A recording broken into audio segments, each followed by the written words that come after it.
Welcome to the Ecodylic Science Podcast, where we explore topics of biology, technology, and behavioral science. Hi everyone, welcome back to Ecodylic Science Podcast. I'm Ahmed El-Hadi. And I'm Jacob Davidson. And we are back with you in our podcast. We already had 3 episodes, so if you haven't seen them, no problem. We both have co-founded a startup called Ecodylic Science that is very interested into bringing collective behavior research from the academic sphere into real-life applications. And a very core interest within the startup is to do educational activities, and one of them is this podcast that we have done. And in our previous episodes, we talked about what is collective behavior. We talked about methods to study collective behavior. We also talked, remind me, the last one was, we talked about applications of collective behavior, right? We also talked about the technology that's used to study collective behavior, and we talked about how collective behavior is really connected to this complex systems. Great. So if you haven't subscribed yet, so please press the subscribe button and to get updates. And today we are going to discuss a topic that touches every one of us life and is a topic of discussion for the last, I don't know how many years, decade, but have become more hot in the last years as there is more and more awareness about mental health. So that's what you're talking about, mental health. So you might be wondering, how is mental health related to collective behavior? And that's basically what we are going to talk about today. And to remind you, collective behavior means a group of humans, your family, the society you live in, your school. It's unavoidable. We are all born into some organization, into some structures that have a lot of influence on us. So the first thing that we hear a lot about in the news and in everyday life is economics, correct? So does economics have to do anything with mental health or collective behavior? Yeah, economics, yes, does have to do with mental health and collective behavior. Overall, we're going to introduce 3 topics today. One is economics, and also related to medicine and technology and social media.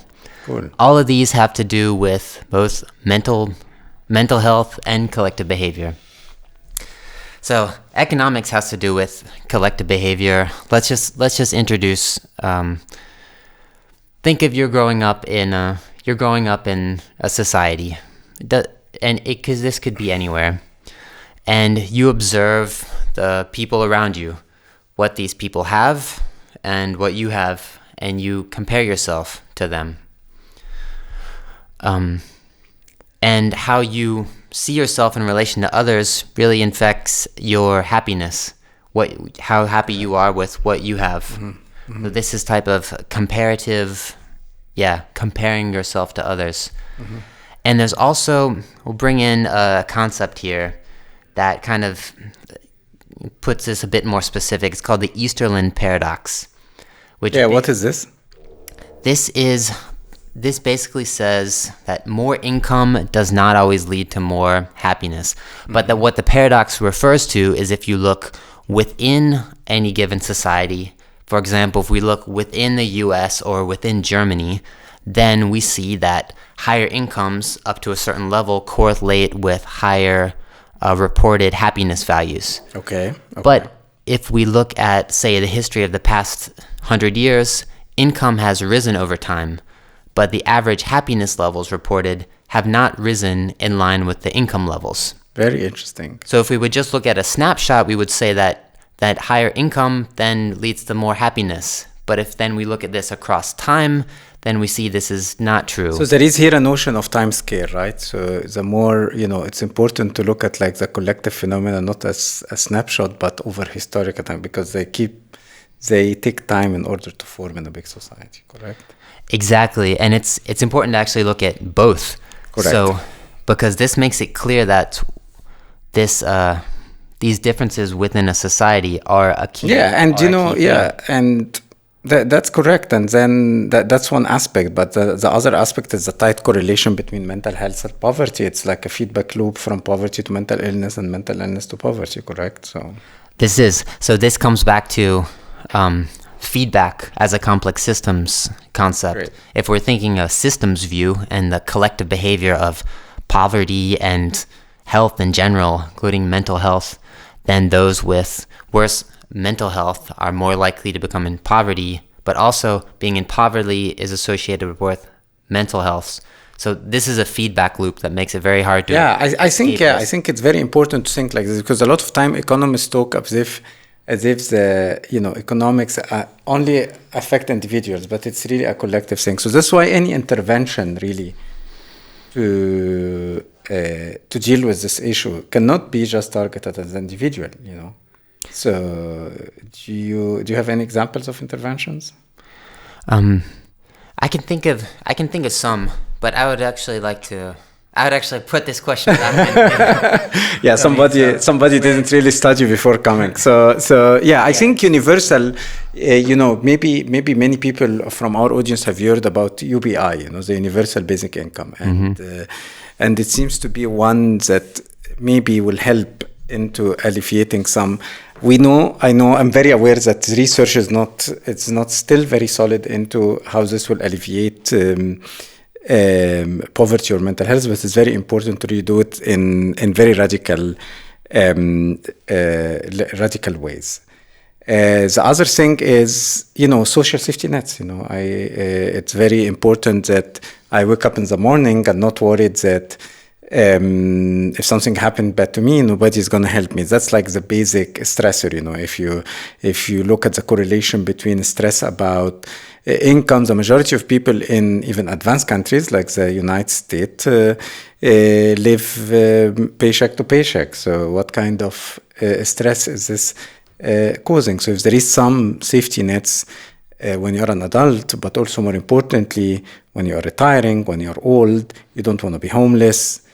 Homelessness associated with drug use, associated with mental health. So that's very important to also consider it. So it's not just policies that is being said like this. No, it has tangible, important effects on collective behaviors that is really will help alleviate some of the mental health issues that people are suffering from. So let's take this a bit further and bridge it with the next topic, which is medicine, in the area of medicine. So we were just talking about economics and also aspects of wealth inequality. Are there measures of such inequalities that actually concretely we can see played out in the health outcomes of individuals? A lot. So I think we need to zoom out first and really realize that a lot of problems with psychiatric approach or psychotherapy approach is really treating the individual as an atom isolated from its context. So I think we really need to really shift the paradigm into thinking about this individual really exists within a social context, within a structure that shapes its individual. So there is a lot of papers recently, even brain imaging papers that is published that from a group of researchers in Latin America that relates structural inequality, income, economic inequality to healthy brain aging. So the better the socioeconomic status, the healthier the brain aging. And this cannot just be interpreted by individual variation.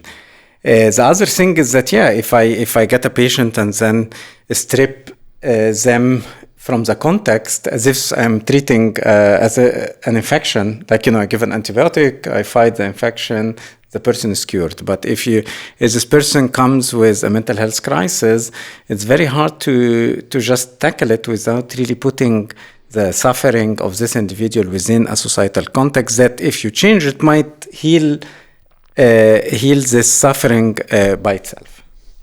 So this point, I think, is a really good point. It is in the present,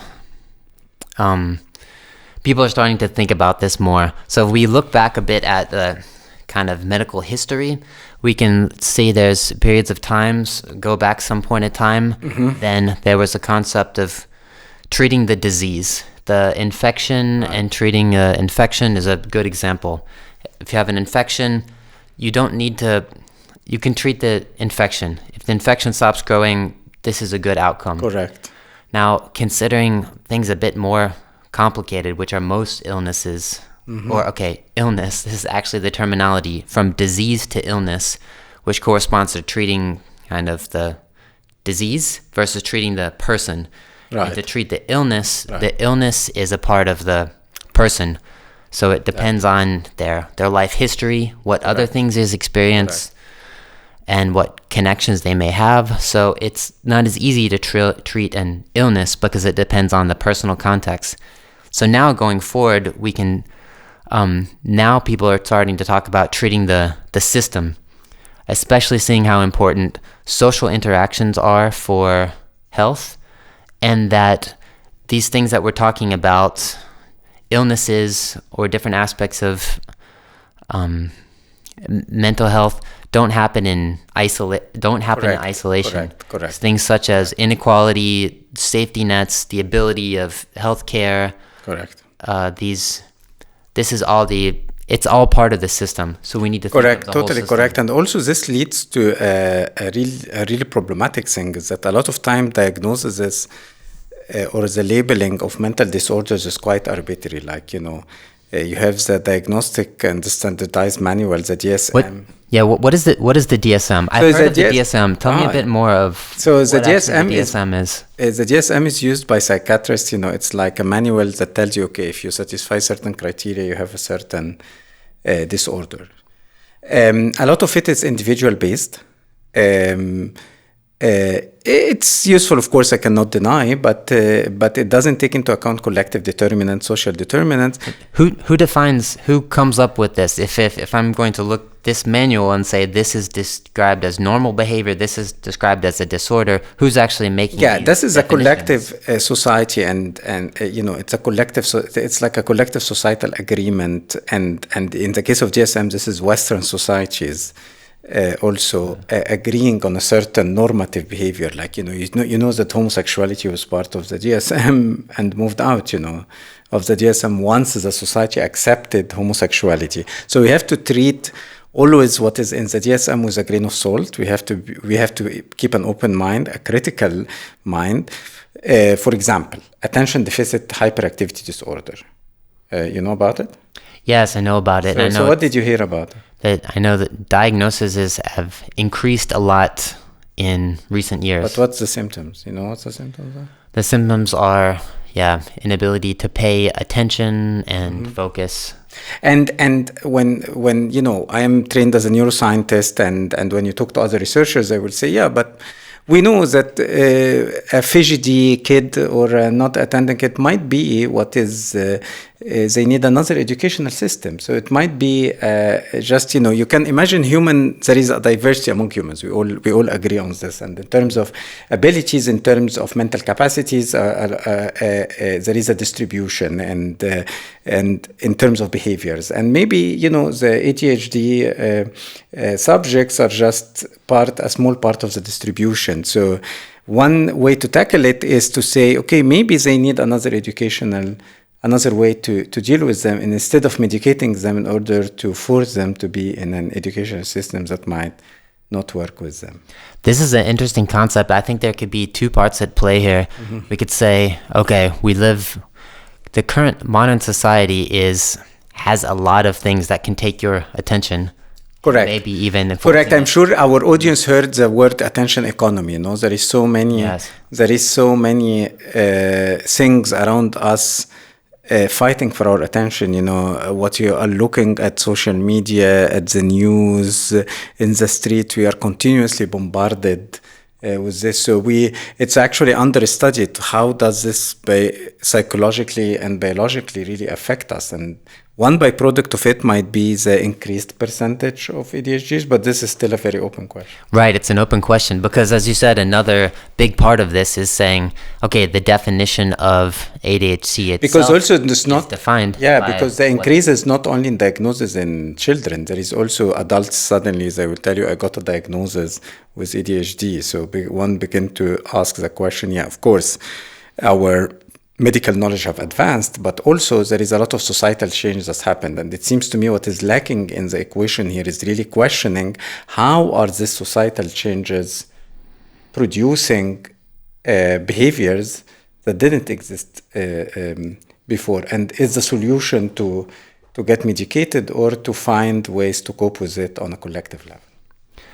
So this can also lead into some of what we wanted to talk about next, and just touch on in the next episodes. We're going to go into more detail than these. We're just really introducing these. But next is social media. Right. I heard in this testimony, somebody was, I think she was an employee in Meta, and then she talked about research about how Instagram is causing an increase or a spike in eating disorders in teenagers. So do you think collective behavior can help us understand a phenomenon like this? Let's look at social media and what some others have said about social media and mental health. Mm-hmm. And actually, some work looked at particular at eating disorders.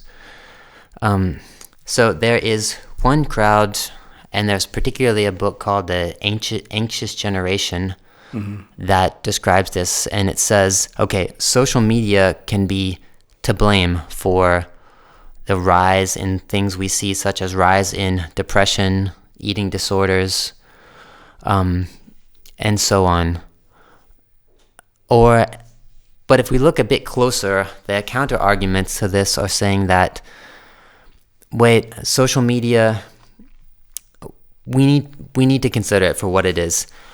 Is social media itself the problem, or is social media acting as amplification of problems that already exist in the society? I think that's a spot on comment. Like, we all the time here blaming social media, but is social media to blame, or?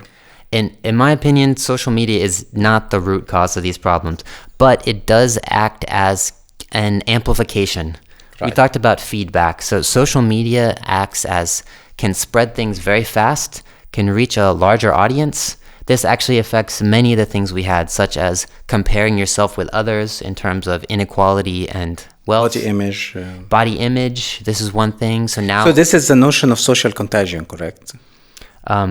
Social contagion is one, very important thing there, because then this can just spread on social media.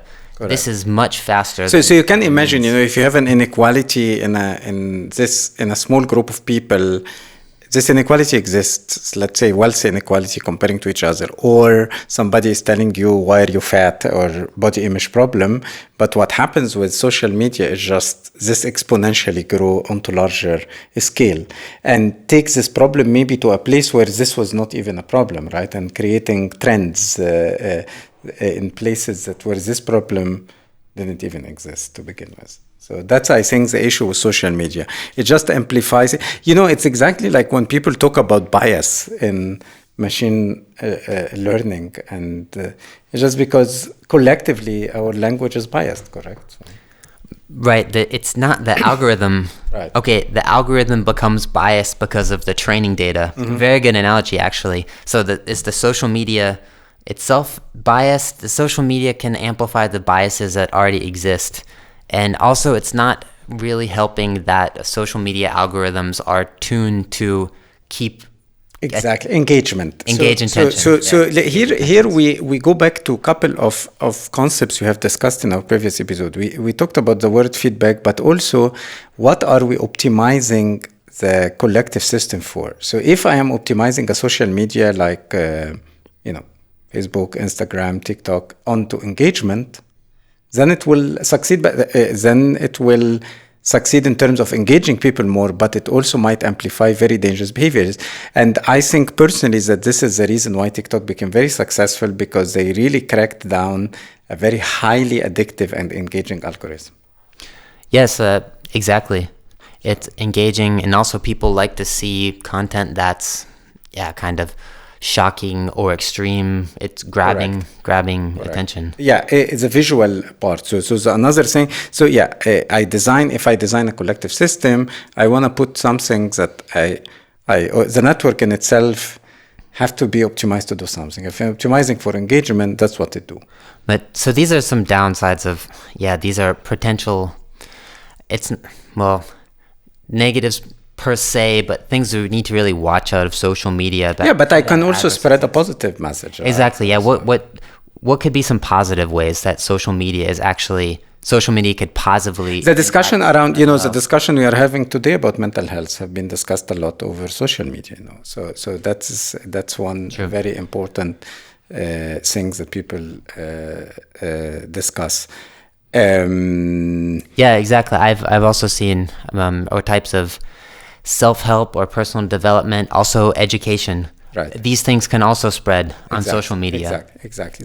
Why people are listening to podcast, what we even thought about having a podcast is just people are more listening. But I have now a burning question. Maybe this is the last thing in technology is, do you think LLMs will also contribute to a deterioration of mental health? LLMs. So if I am talking to an agent, so there was this very nice paper that saying it can reduce disinformation by talking to an LLM agent. So again, it's like social media, but now it's more embodied, it's more complicated, it has a narrative. You interact more personally with it. Yeah, I think this is a bit hard to say. It's coming to the speculative. I think we need to think of it also like social media is, the LLM is a model. It's trained on data underlying beneath it. If it's trained on, if the data is not biased, if it's not reproducing, if the data is containing trends that we don't want to reproduce, then this could be bad. But there's also uses of LLMs that can be very beneficial for, in particular, mental health. Exactly. For example, patient consulting. Correct. An LLM can give you answers to very basic, and even something questions. more advanced is someone to listen to you. So. Yeah, exactly, and can also guide through, perhaps difficult times. Exactly. Such as consulting. Because if you say your therapist, you always go for 1 hour, you have to pay for it, but maybe we'll have artificial companions. This is LLMs will help us have something like that. I think this is a possibility, but I think like with we were saying of social media, we would need to be very careful about what is the underlying and the underlying data that goes in, and also what's the range of responses that could possibly come out. I know this is an active area of research. Great. What is, if the LLM wasn't trained on this part of data, what could the possible response be? Great. In treating, So for people who don't usually hear LLMs or large language models, this refers to ChatGPT or other systems use Claude or DeepSeek or others that people are using. So to wrap up, I think it's really obvious that since we are born, babies, adolescent, adult, and old, collective behavior is really shaping us. And in multiple ways too. Mm-hmm. So today we talked about economics, areas of medicine, and also social media.